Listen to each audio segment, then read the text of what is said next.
وَمَا آتَاكُمُ الرَّسُولُ فَخُذُوهُ وَمَا نَهَاكُمْ عَنْهُ فَانْتَهُوا. أعوذ بالله من الشيطان الرجيم. بسم الله الرحمن الرحيم.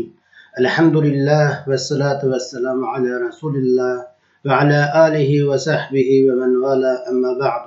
Assalamu alaikum qarindoshlar. Biz bugun hadis ko'rsatmalari darsimizning 94-darsini o'qiymiz. Darsimizning mavzusi jannatning darajalari degan haqda bo'ladi. Bu vaqtda biz payg'ambarimiz sollallohu alayhi vasallamning hadisini ko'rib o'tamiz. أعوذ بالله من الشيطان الرجيم. بسم الله الرحمن الرحيم. عن أبي هريرة رضي الله عنه قال قال رسول الله صلى الله عليه وسلم في الجنة 100 درجة ما بين كل درجتين 100 عام. أبي هريرة رضي الله عنه دن رواية قلنغان hadisda Peygamberimiz sallallahu aleyhi ve sellem undaqdı.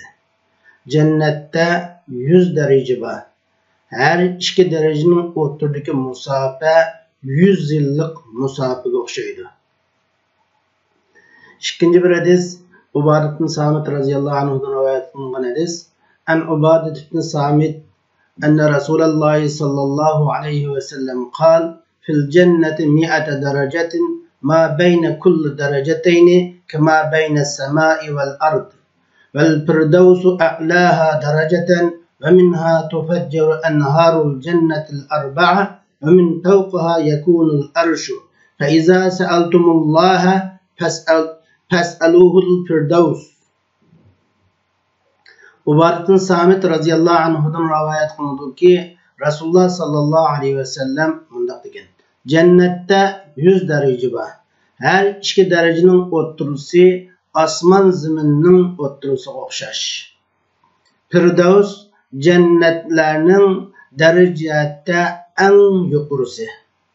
Firdavs cennetinin cennetinin 4 üstüne bunundan etilip çıkıp akıdı. Firdavs cennetinin üstüde arish var. Eğer sizler Allah subhanahu wa ta'aladan cennetini sorsanlar, Allah'tan Firdavs cennetini soranlar.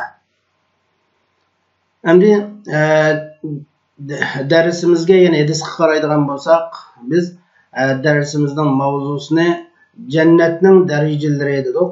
Cennet bu muqim bo'lgan bir ne'mat yurti. Cennette nurgun darajalar, nurgun mertebeler var. Her bir cennetteki her bir insanın derecesi, her bir insanın mertebeleri şu insanın imani, şu insanın salih emelleri asasıdır buludur. Şunlaşka, şu derecelerdeki, cennetin derecelerindeki mukafatla, ata ihsalla, nimetle fark buludur. Nimişka degende şu emel ilgisi, taat ilgisinin emel imanda, şeriat maksatlarını icra kılışta, Allah subhanahu wa ta'ala'dan korkuşuda, Allah'a boğan ihlasıda, muhabbetide, Allah subhanahu wa ta'ala'ya boğan tövbelerde, ibadetlerde ve ibadetlerinin az köpkide fark boğanlığı için yani şu derecelerdeki nimet, nazu nimetle ata ihsalla ve dereceler hem farklı bulunur. Bu hadiste Peygamberimiz sallallahu aleyhi ve sellem deydi ki cennette 100 derece var. Yani derecede cennette 100 derece var. Hem de bu yerde 100 degen san bilen boğan maksat fakat 100'ü var demekçe emas, cennetinin derecelerinin intayin köp ikenligini oturuş. Şimdi her iki derecenin oturuşu musafe 100 yıllık musafe degini her iki cennetin oturuşu musafe bir derece ile yeni bir derecenin oturuşu yeni bir derecenin oturuştaki yukarılık miktarı 100 yıl yol mangan sefer kılgan kişinin musafesiga okşaş aşında farklı. Allah subhanahu wa ta'ala cennetinin derecelerinin hakkında toxtulup cennet derecelerinin bazısını ba'sidan yuqori ekanligi, hatto jannat ahlining jannatda o'zaro farq bo'lganligi haqida Alloh subhanahu va taolo Sura Tahoning 75-oyatida bunday deydi. Estağfirullah mineşşeytanirracim. Bismillahirrahmanirrahim. Ve men ya'tihi mu'minen kad amiles salihati fe ulaike lehumud derecatul ula.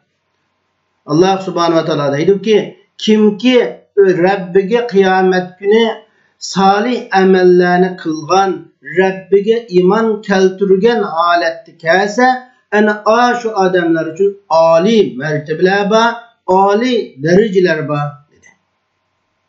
Hem de Peygamber sallallahu aleyhi ve sellem bu hadiste yana deydi ki el-firdevsu a'laha dereceten ve minha tufecceru enharul cennetil arba'a. Yani firdevs bolsa cennetlerinin dereceti en yukarısı firdevs. Şu firdevs cennetinden cennetinin 4 tane östenleri ondan etilip çıkıdı dedi. Yani firdevs degen bu cennetin en yukarı cennetinin ismi. Firdevs cennetteki mertebelerinin, cennetteki menzillerinin en yukarısı, en ebzili, en alisi şu. Firdevs cennetinden de cennetin 4 üstüne onundan çıkıp akıdı. Bu 4 üstün hakkında bu 4 üstünün zikri Allah subhanahu wa ta'ala'nın Sure Muhammed'nin 15. ayetinde Allah subhanahu wa ta'ala bunu alaylı tilgâgan. Euzubillahimineşşeytanirracim. Meselul cennetilleti vu'idel muttakûn fiha enhârun min mâin gayri âsinin ve enhârun min lebenin lem yetegayyer ta'muhu ve enhârun min khamrin lezzetin lişşâribîn ve enhârun min aselin musaffâ. Allah subhanahu wa ta'ala deydi ki, muttaqilarga va'da qilingan jannatning sifatiga kelsak, muttaqilarga va'da qilingan jannatda suylari o'zgarmaydigan, suylari dug'ilishib qolmaydigan o'stanlar bor. U jannatda ta'mi o'zgarib ketmaydigan sutdan bo'lgan o'stanlar bor. U jannatda içkiçileri lezzet bağışlaydigan şaraplardan bo'lgan o'stanlar bor. U cennette sap hasaldan bo'lgan o'stanlar bor deb Allah subhanahu wa taala bunu bu oyat-i kerimda cennette 4 o'stanni borligini alayda tilga olgan. Shunga mana bu 4 o'stan Firdevs cennetidan chiqib oqidi deb payg'ambarimiz shunday degan. Sümme kâlen nebiyyü. Andın Peygamber İslam deydi ki ve min fevqa yekunul arş fe izâ sealtumullâhe fes'alûhul firdevs. Peygamber İslam deydi ki şu firdevs'nin üstüde arş var dedi. Rahman Taala'nın arşı firdevs cennetinin üstüde buludu. Eğer sila Allah subhanahu ve Taala'dan silani özünün cennetine kirgizişini Allah'tan tilesenler, Allah'tan sizni Firdevs cennetiga kirgizishni tilanglar. Chunki Firdevs cennetida bo'lsa eng isil nozu ne'matlar, eng oliy martabalar shu Firdevs cennetida bor. Endi darsimizni umum mazmuni qalaydigan bo'lsak, bu darsdan biz bu jannatga alayda qiziqlantirish, cennetke alayda rıgbatlendirish hem dersden çıkıdı.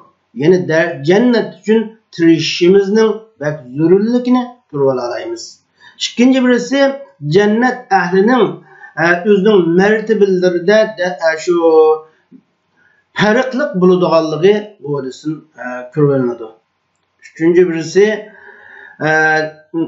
şu cennetlerin en alisi olan Firdevs cennetiga erişishga qiziqlantirilish, Firdevs cennetiga qo'l keltirish uchun alayda tirishchanlik qilishning lozimligini bu darsdan ko'rib olamiz. To'rtinchisi,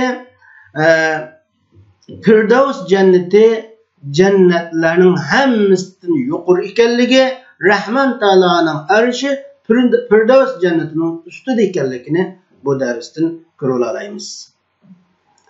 Beşincisi cennetlerinin ba'sidan farklı ekanligi ve cennet ehlinin farklı ekanligi buladiganligini ko'ra olamiz. Altıncısı her bir insanın cennetteki dereceleri ve mertebelerinin farklı buluşu şu insanın imani salih amelinin hesabı bilen buladiganligini bu dersden ko'ra olamiz. Allah subhanahu wa ta'ala hemmimizni Firdavs cennetine kirgilini nasip qilsin. Ve ahir da'vana enelhamdülillahi rabbil alamin.